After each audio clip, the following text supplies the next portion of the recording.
अगर ब्रेथलेसनेस की समस्या है, सांसें फूलती हैं, जो कि एक बहुत ही मुख्य समस्या है, लंग डिसऑर्डर बोल सकते हैं, ट्यूबरकुलोसिस के पेशेंट को बोल सकते हैं, अस्थमा के पेशेंट को बोल सकते हैं, ये प्रॉब्लम है। तो इसमें हमने देखा है इमीडिएट रिलीफ के लिए, अगर आपके पास कुछ भी नहीं है, अगर कुछ भी नहीं है, रास्ते में है, और किसी को अस्थमा का अटैक आता है, तो जब वो बैठेगा तो याद रखिए पेशेंट को बिठा दें पहली बात तो। अब जब मैं खड़ा हूं तो मेरा हार्ट धरती से ऊपर है, मेरे हार्ट और लंग को काम करना बड़ा मुश्किल हो जाएगा। अगर मैं बैठ जाऊं तो मेरा हार्ट धरती के बहुत करीब है, अब थोड़ी मेहनत कम लगेगी। और अगर मैं ऐसे बैठूंगा तो मेहनत ज़्यादा लगेगी मेरे हार्ट को, क्योंकि मेरे लंग्स को, क्योंकि लंग्स नीचे है, हार्ट उसे दबा रहा है। लेकिन अगर ब्रेथलेसनेस किसी को हो रही है, सांस लेने में कठिनाई हो रही है, तो उसे बिठाना है, और बिठाने के बाद तुरंत तुरंत आपको ऐसे, जैसे मैं अभी बैठा हूं, यानी कि इस तरह से आगे की तरफ झुक के जब बैठा हूं, तो लंग्स एक्सपैंड करता है इमीडिएटली और सांस लेना आसान हो जाता है। तो सबसे इंपॉर्टेंट मेडिसिन क्या है? Gravity as medicine. अगर आपने देखा कि कोई आदमी है जिसे सांस लेने में दिक्कत है, तो खड़े ना होके बिठा दीजिए, और ये पोस्चर है।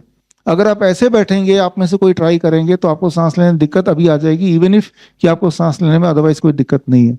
ये पोस्चर है। और अगर आपके पास फैन है, छोटा फैन, तो ये दिक्कत को ठीक करना और आसान हो जाता है।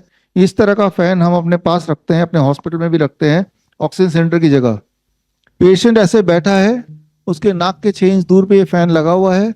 ये जो कोल्ड स्ट्रीम चेहरे पे पड़ रहा है, जब ये थोड़ी देर तक पड़ता है, तो ये रिसेप्टर्स हैं जो कि लंग्स को एक्टिवेट करते हैं, जिससे उसको सांस लेने में आसानी हो जाती है। दिखने में बड़ा सिंपल लगता है कि भाई ये कैसे काम करेगा, लेकिन ये काम करता है। ये साइंटिफिक एविडेंस बेस्ड है। मेरी किताब है 360 डिग्री पॉस्चुलर मेडिसिन, वो किताब यहाँ पे बना भी हुआ है, उसमें सारे एविडेंस दिए हुए हैं। तो ऑक्सीजन सिलेंडर की जगह हम पेशेंट को ये कराते हैं, और उसकी SpO2 15-20 मिनट में बढ़ी जाती है। तो ये, अगर पेशेंट लेटने की कोई जगह है, मतलब रास्ते में नहीं है, लिटाया जा सकता है पेशेंट को।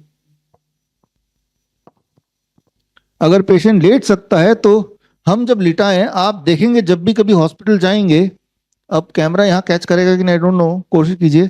तो पेशेंट को आप देखेंगे जब भी कभी आप हॉस्पिटल में, पेशेंट को पीठ के बल लिटाया जाता है, ये पोस्चर होता है। अब हार्ट ऊपर है, लंग दबा हुआ है, वो पेशेंट को सांस आने में और दिक्कत हो जाएगी।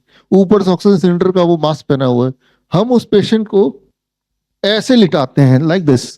अब लंग्स थोड़ा खुल गया है, साइड पोज है, अब उसका ब्रीदिंग उसकी आसान हो जाएगी। इसे कहते हैं मेडिकल भाषा में प्रोन वेंटिलेशन। ऐसे ले सकता है ना। तो पहली दवाई क्या है? उसके पोस्चर को चेंज कर दो, राइट। और ये पोस्चर के लिए ये किताब है 360 degree postural medicine, free download कर सकते हैं मेरे वेबसाइट से, या ऑनलाइन कहीं से भी खरीद सकते हैं। तो सांसें कहीं भी रुक जाए किसी की, तो उस वक्त हम बहुत कुछ कर सकते हैं उस पेशेंट को रिवाइव करने के लिए, इवन इफ हमारे पास कोई भी हथियार नहीं है तब भी। और सांसों की दिक्कत over the period of time ठीक हो जाए, नीम थेरेपी आप जोड़ दीजिए, और साथ में कुछ पंचकर्मा थेरेपी भी जोड़ सकते हैं। पंचकर्मा थेरेपी डॉक्टर हिमांशु बताएंगे क्या करना है।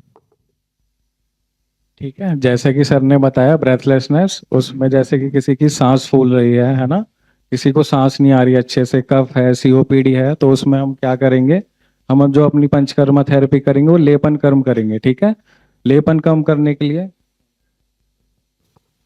हल्दी लेंगे 10 ग्राम, फिर मुलेठी लेंगे 10 ग्राम, अजवाइन पाउडर लेंगे 10 ग्राम। ठीक है, इन सब का पाउडर लेके मिक्स करके इसमें तिल तेल मिलाएंगे। तिल तेल उतना मिलाना है कि जिसपे इसका अच्छे से पेस्ट बन जाए, और उसको क्या करना है फिर फ्राई।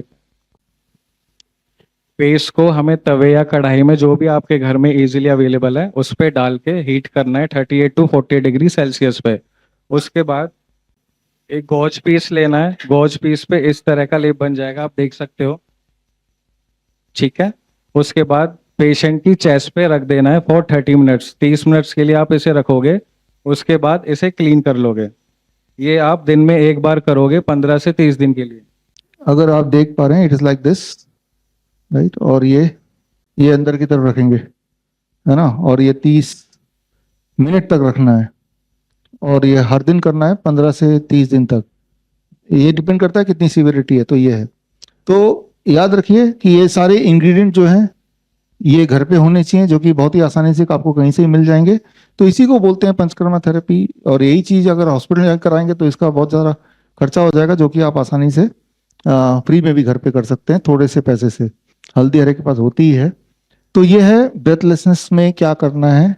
स्टेप 1 हमने देखा है कि ये तीनों चीज तो करनी ही है। स्टेप 2 नीम थेरेपी, स्टेप 3 पंचकर्मा का आपको लेपम पता चल ही गया है। बड़ी से बड़ी बीमारी का आसान से आसान इलाज घर बैठे ही हो सकता है। अधिक जानकारी के लिए कांटेक्ट करें nearest doctor BRC clinic @ home.